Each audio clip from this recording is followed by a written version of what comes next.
وَإِذْ قَالَ رَبُّكَ لِلْمَلَائِكَةِ إِنِّي جَاعِلٌ فِي الْأَرْضِ خَلِيفَةً قَالُوا أَتَجْعَلُ فِيهَا مَن يُفْسِدُ فِيهَا وَيَسْفِكُ الدِّمَاءَ وَنَحْنُ نُسَبِّحُ بِحَمْدِكَ وَنُقَدِّسُ لَكَ قال انی اعلم ما لا تعلمون۔ ترجمہ: اور یاد کرو جب تمہارے رب نے فرشتوں سے فرمایا میں زمین میں اپنا نائب بنانے والا ہوں، تو انہوں نے عرض کیا کیا تو زمین میں اسے نائب بنائے گا جو اس میں فساد پھیلائے گا اور خون بہائے گا، حالانکہ ہم تیری حمد کرتے ہوئے تیری تسبیح کرتے ہیں اور تیری پاکی بیان کرتے ہیں۔ فرمایا بے شک میں وہ جانتا ہوں جو تم نہیں جانتے۔ وَإِذْ قَالَ رَبُّكَ لِلْمَلَائِكَةِ، اور جب تمہارے رب نے فرشتوں سے فرمایا۔ تفسیر صراط الجنان میں ہے حضرت آدم علیہ السلام اور فرشتوں کے واقعات پر ضمنی تبصرے سے پہلے ایک مرتبہ آیات کی روشنی میں واقعہ ذہن نشین کر لیں۔ واقعے کا خلاصہ: اللہ تعالیٰ نے حضرت آدم علیہ السلام کی تخلیق سے پہلے فرشتوں سے فرمایا کہ میں زمین میں ایک خلیفہ بنانے والا۔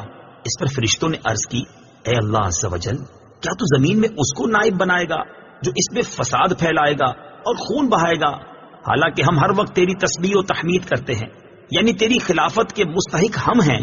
اللہ تعالیٰ نے فرمایا جو مجھے معلوم ہے وہ تمہیں معلوم نہیں۔ پھر اللہ تعالیٰ نے حضرت آدم علیہ السلام کی تخلیق کے بعد انہیں تمام چیزوں کے نام سکھا دیے۔ پھر ان چیزوں کو فرشتوں کے سامنے پیش کر کے فرمایا کہ اگر تم اس بات میں سچے ہو کہ تم ہی خلافت کے مستحق ہو تو ان چیزوں کے نام بتاؤ۔ فرشتوں نے یہ سن کر عرض کی اے اللہ عز و جل، ہمیں تو صرف اتنا علم ہے جتنا تو نے ہمیں سکھا دیا، ساری علم و حکمت تو تیرے پاس ہے۔ پھر اللہ تعالیٰ نے حضرت آدم علیہ السلام سے فرمایا اے آدم، تم انہیں ان تمام اشیاء کے نام بتا دو۔ جب حضرت آدم علیہ السلام نے انہیں ان اشیاء کے نام بتائے تو اللہ تعالیٰ نے فرمایا اے فرشتوں، کیا میں نے تمہیں نہ کہا تھا کہ میں آسمانوں اور زمین کی تمام چھپی چیزیں جانتا ہوں اور میں تمہاری ظاہر اور پوشیدہ باتوں کو جانتا ہوں۔ انی جاعل فی الارض خلیفہ، میں زمین میں اپنا نائب بنانے والا ہوں۔ تفسیر صراط الجنان میں ہے خلیفہ اسے کہتے ہیں جو احکامات جاری کرنے اور دیگر اختیارات میں اصل کا نائب ہوتا ہے۔ اگرچہ تمام انبیاء علیہ السلام اللہ تعالیٰ کے خلیفہ ہیں، لیکن یہاں خلیفہ سے حضرت آدم علیہ السلام مراد ہیں، اور فرشتوں کو حضرت آدم علیہ السلام کی خلافت کی خبر اس لیے دی گئی کہ وہ ان کے خلیفہ بنائے جانے کی حکمت دریافت کریں اور ان پر خلیفہ کی عظمت و شان ظاہر ہو کہ ان کو پیدائش سے پہلے ہی خلیفہ کا لقب عطا کر دیا گیا ہے اور آسمان والوں کو ان کی پیدائش کی بشارت دی گئی۔ فرشتوں سے مشورے کے انداز میں کلام کرنے کا سبب، یاد رہے کہ اللہ تعالیٰ اس سے پاک ہے کہ اس کو کسی سے مشورے کی حاجت ہو۔ البتہ یہاں خلیفہ بنانے کی خبر فرشتوں کو ظاہری طور پر مشورے کے انداز میں دی گئی۔ اس سے اشارتاً معلوم ہوتا ہے کہ کوئی اہم کام کرنے سے پہلے اپنے ماتحت افراد سے مشورہ کر لیا جائے تاکہ اس کام سے متعلق ان کے ذہن میں کوئی خلش ہو تو اس کا ازالہ ہو جائے یا کوئی ایسی مفید رائے مل جائے جس سے وہ کام مزید بہتر انداز سے ہو جائے۔ اللہ تعالیٰ نے اپنے حبیب صلی اللہ تعالی علیہ وسلم کو بھی صحابہ کرام علیہ الرضوان سے مشورہ کرنے کا حکم دیا، جیسا کہ سورہ آل عمران میں ارشاد باری تعالی ہے وَشَاوِرْهُمْ فِي الْأَمْرِ، اور کاموں میں ان سے مشورہ لیتے رہو۔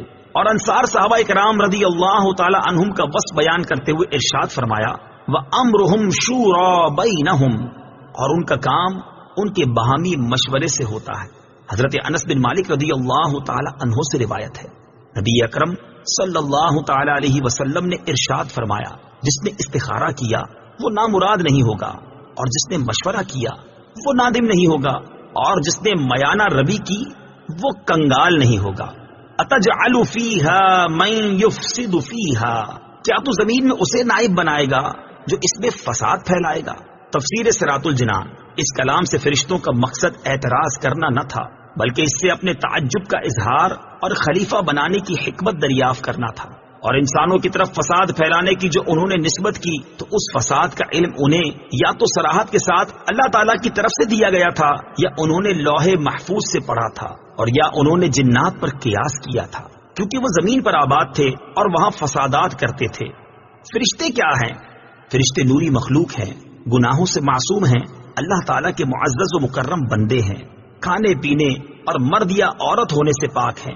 فرشتوں کے بارے میں مزید تفصیل جاننے کے لیے بہار شریعت جلد نمبر 1 کے صفحہ 90 سے ملائکہ کا بیان مطالعہ فرمائیں۔ انی اعلم، بے شک میں زیادہ جانتا ہوں۔ تفسیر صراط الجنان میں ہے، فرشتوں کے جواب میں اللہ تعالیٰ نے فرمایا کہ جو میں جانتا ہوں وہ تم نہیں جانتے، کیونکہ خلیفہ بنانے میں میری حکمت تم پر ظاہر نہیں۔